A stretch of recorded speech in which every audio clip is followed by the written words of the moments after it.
تو بڑے بڑے علماء اس کے گھر چلے گئے کہ بھئی کوئی دلیل، کوئی جزیہ، کوئی کہاں سے، کوئی کتاب، کوئی حوالہ، کوئی شے۔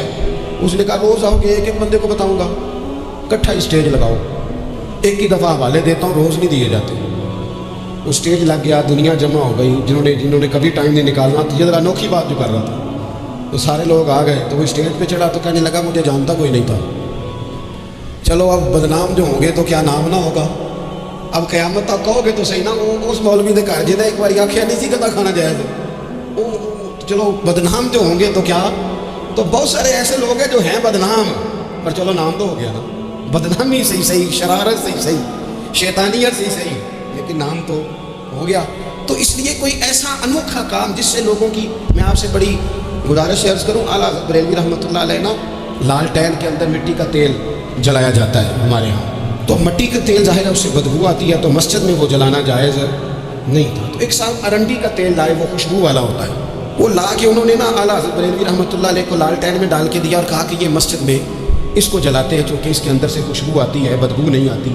تو وہ جو شرعی عذر ہے نا، حضور نے فرمایا کہ جمعے والے دن غسل کر کے آؤ تاکہ کسی کے پسینے سے ایک دوسرے کو تکلیف نہ ہو، کچا لہسن پیاز کھا کے مسجد آنا اس لیے منع کر دیا گیا کہ منہ کی بدبو سے تکلیف ہو، تو مسجد میں کوئی ایسی چیز جو بدبو کا باعث بنے منع ہے۔ اب انہوں نے وہ تیل لا کے لالٹین میں ڈالا جس سے خوشبو آتی تھی اور لالٹین بھی روشن ہوتی تھی۔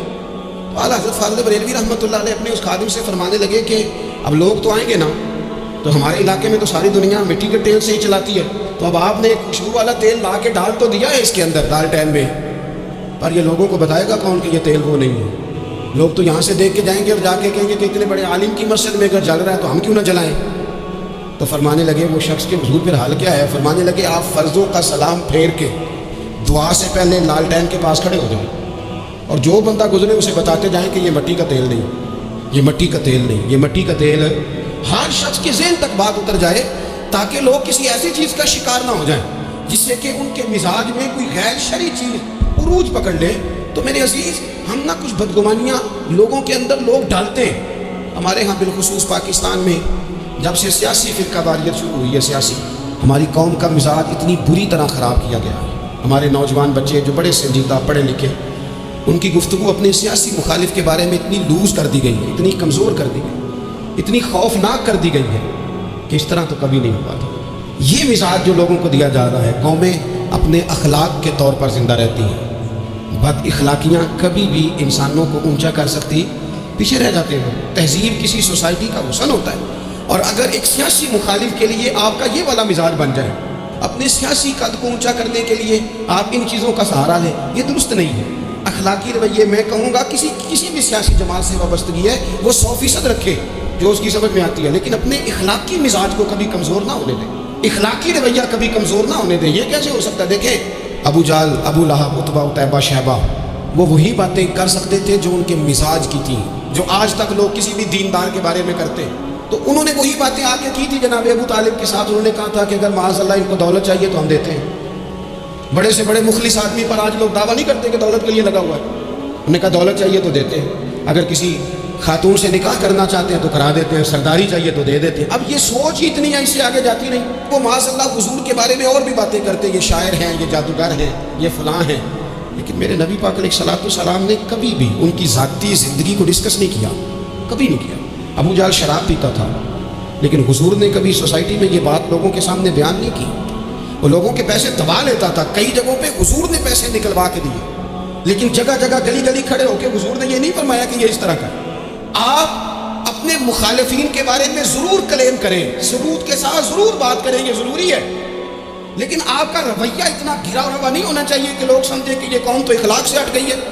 آپ اختلاف کریں، لیکن اختلاف کے بھی آداب ہوتے ہیں، اس ادب کے دائرے کے اندر ہے کہ صحابہ کے بیچ بھی رائے کا اختلاف ہو جاتا ہے، ہو جایا کرتا ہے۔ حضور اس اختلاف کو قبول کرتے، بھئی ہو جاتا ہے رائے کا اختلاف اپنوں میں، لیکن اس کے اندر انسان توہین پہ اتر آئے، اس کا لہجہ اس طرح کا ہو جائے جس طرح کی بازاری گفتگو کی جاتی ہے، تو محسوس ہوتا ہے کہ یہ تربیت کا فقدان ہے، یہ لہجے باوقار لوگوں کے نہیں ہوا کرتے۔ لہجے کو کبھی برا نہ ہونے دیں، انداز کو، لوگ آپ کو چھیڑیں گے، اپنی جگہ پہ کھینچ کے لانے کی کوشش کریں گے، بڑا کچھ لوگ کریں گے، لیکن آپ اپنی جگہ سے آپ تبدیل نہیں ہوں گے۔ آپ کہیں گے یار میرا ایک معیار ہے، میری ایک حیثیت ہے، میں اپنی حیثیت چھوڑ سکتا، میں اپنی حیثیت نہیں چھوڑ سکتا۔ ہر بندے کو آپ ڈسکس کریں گے، تو تہمت والی جگہ سے ضرور بچیں، بدگمانی سے ضرور بچیں، لیکن ہر شخص کو اس کے معیار کے مطابق ادھر کا جواب دینا یہ باوقار لوگوں کا سٹیٹس نہیں ہوتا. وہ کہتے ہیں جا بات کر جا کے، تو کون ہوتا ہے تیری بات کرے. اب ہم ہر شخص کے منہ لگے، یہ کیسے ہو سکتا ہے؟ نبی پاک صلی اللہ علیہ وسلم گزر رہے تھے، صحیح بخاری میں موجود ہے. آپ کی اہلیہ حضرت صفیہ رضی اللہ تعالیٰ عنہ آپ کے ساتھ تھی. رات کا وقت تھا، حضور گزر رہے تھے تو صحابہ کچھ کھڑے تھے، تو حضور نے ایک کو بلا کے کہا کہ یہ میری بیوی ہے صفیہ. عرض کرنے لگے حضور مجھے میری ماں روئے، میں کوئی آپ کے بارے میں بدگمانی کرتا. تو حضور نے جواب میں کیا کہا؟ محبوب فرمانے لگے جس طرح رگوں میں خون گردش کرتا ہے نا، شیطان بھی اسی طرح ہی گردش کرتا ہے. گویا حضور بتا رہے ہیں کسی وقت بھی بدگمانی پیدا کر دیتا.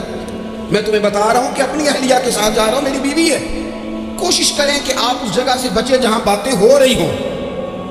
اور اس پہلو پہ تیسری گزارش اس عنوان پر یہ ہے کہ اگر کسی کے بارے میں باتیں ہو رہی ہوں تو فٹافٹ اس کا حصہ بننے کی کوشش نہ کریں، بلکہ آپ کے پاس جب تک کوئی شرعی ثبوت نہیں ہے تب تک آپ اس بات کا حصہ نہ بنیں. ہمارے یہاں بات ہو رہی ہوتی ہے تو دو چار بندے دوڑ کے نا اپنا بھی حصہ ڈالتے ہیں. بلکہ میں بڑی ذمہ داری سے یہ بات عرض کروں گا، بات لمبی ہوتی تب ہے جب کوئی بندہ درمیان میں کہہ دیتا ہے نا نہیں تجھے تو تھوڑا پتہ ہے، تھوڑا میں بھی کرتا ہوں. وہ کئی دفعہ وعدہ معاف گواہ بن جاتا ہے، جا کے دوسروں کو خبر کرتا ہے اس نے یہ کہا ہے. حالانکہ بندہ اس سے پوچھے کہ اگر انہوں نے کہا تھا تو اتنا سجن تھا تو وہاں جواب دے کے کیوں نہیں آیا؟ تجھے چاہیے تھا وہیں جواب دیتا، وہیں جا کے جواب دے دیتا. ایک بزرگ کی خدمت میں ایک دفعہ حاضر تھا، ایک بڑے عالم تھے، تو ان کے پاس آ کے ایک شخص نے کہا کہ فلاں آدمی آپ کے بارے میں یہ بات کر رہا تھا. تو وہ ہنس پڑے، فرمانے لگے پھر آپ کہاں تھے؟ کہنے لگے میں وہیں تھا. فرمانے لگے میرا اور آپ کا رشتہ کس طرح کا ہے؟ کہنے لگے جی میں تو شاگرد ہوں، ارادت مند ہوں. تو فرمانے لگے پھر آپ میرے پاس سوال لے کے آ گئے ہیں، آپ نے وہاں جواب کوئی نہیں دیا. فرمانے لگے اب تو میرے سامنے بیٹھ، پہلے اس سوال کا جواب میں تجھے دوں، پہلے تجھے قائل کروں. اگر تو قائل ہوتا نا تو پھر تو یہ بات لے کے میرے پاس نہ آتا، پھر تو وہاں تو کلیئر کر آتا. تیرے اندر کجی ہے، تو بات کا حصہ بنا ہے، اور میرے نزدیک اس سے بڑا تو مجرم ہے کہ تو نے بات کو سنا ہے. وہ تو کوئی ہے، تو اپنا تھا، تو نے اپنا ہو کے یہ باتیں سنی، تو نے ہاں کی، تو وہاں بیٹھا رہا، تو اپنا تھا. اور حضور نے فرمایا محبت تو بندے کو اندھا بہرا اور گونگا کر دیتی ہے. جو کسے دا عاشق ہوئے ہوتے گل اسے دی کردا ہے، 100 مکر بہانے کر کے وہ دے مرنے مردا ہے. تو نے سن کیسے لی؟ تیرے کانوں نے گوارا کیا؟ پہلے تو مطمئن ہو نا. تو اگر مطمئن ہوتا تو بات آگے وہیں جواب دے کے آتا. تو ہی غیر مطمئن ہے تو میں کسی اور کو کیا جواب دوں؟ تو مدد کریں اپنے بھائی کی اس معاملے میں کہ اگر آپ کلیئر ہیں تو پھر آپ اسے وہی کلیئر کریں کہ یار میری بات سن، یہاں تک تو بات ٹھیک ہے، اس بات کا میں گواہ ہوں، یہ ہو سکتی نہیں. اور نبی پاک کا یہ طریقہ ہے. مسند امام احمد بن حنبل میں حدیث موجود ہے، حضرت عبداللہ ابن مسعود رضی اللہ تعالیٰ عنہ، کمال آدمی حضرت عبداللہ ابن مسعود. حضور نے فرمایا عبداللہ ابن مسعود سے قرآن سیکھا کرو، یہ اسی طرح پڑھتے ہیں جس طرح میرے اوپر نازل ہوا تھا. حضرت عبداللہ ابن مسعود کو نبی پاک علیہ السلام نے فرمایا درخت پہ چڑھ کے ذرا میرے لیے مسواک تو اتار دو. حضرت عبداللہ ابن مسعود کی پنڈلیاں پتلی پتلی تھی، ٹانگیں پتلی تھی. وہ درخت پہ چڑھے، ہوا چلی تو کپڑا تھوڑا ہٹ گیا، تو بعض لوگ ان کی پتلی پنڈلیوں کا مذاق اڑانے لگے. معاذ اللہ، دیکھو کیسی باریک باریک پنڈلیاں ہیں، کیا انداز ہے. اب حضور بیٹھے ہیں نا، تو انہوں نے جو بات کی تھی وہ بات بھی درست تھی، پنڈلیاں واقعی پتلی تھی، اور کوئی بھی اس انداز میں دیکھتا تو شاید مسکراتا.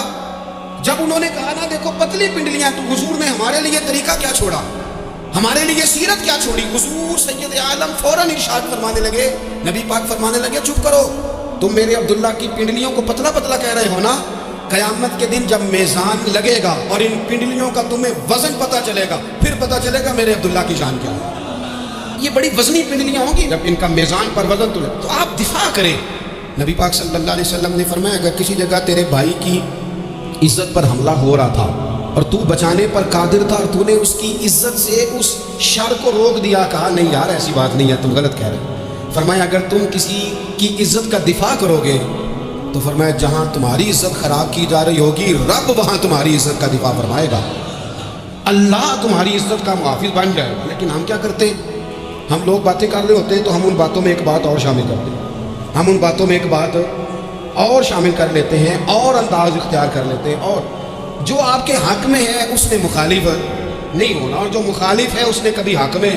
چھوڑیں آپ کس کو قائل کر رہے ہیں، جس کی سمجھ میں آتی ہے وہ قبول کرے، نہیں آتی تو دروازہ کھلا ہے، کہیں اور تشریف لے جائے. ہمارا یہ مزاج بن گیا کہ بلا وجہ کی وضاحتیں بھی بندے کو کمزور کر دیں، بلا وجہ ہم کمزور پڑ جاتے ہیں. تھوڑے بے نیاز ہو جائیں، چھوڑے کچھ بے نیاز بنے، طبیعت کوئی بے نیاز. ہم نہ بے نیاز نہیں ہوتے، ہر بات کو سوچتے ہیں، ہر بات کی وہ جی وہ فلانے نے پتہ کیا کہا ہے. تو بڑی معذرت سے بالخصوص خواتین کا مسئلہ ہوتا ہے، وہ کہتے ہیں پوری دسو، نہیں تو سونے آنکھیں آ گئی بھئی آپ نے کیا کرنا ہے، اس کے لیے پھانسی کا حکم لگانا ہے آپ، چھوڑ دیں، بات ہو گئی، ختم ہو گئی۔ اپنی زندگی میں تھوڑی سی بے نیازی بھی پیدا کریں، تھوڑی سی بے نیازی، ہر ایک کی بات سننا، ہر ایک کی بات پر غور کرنا، ہر بندے پر تبصرہ شروع کر دینا، وہ تو تکلیف آ جائے گی۔ وہیں سے جہاں سے بات شروع کی تھی پھر وہیں لاتا ہوں کہ باتوں کا اثر لیں لیکن صرف خیر کی باتوں کا اثر لیں، لیکن صرف اچھے لوگوں کی باتوں کا۔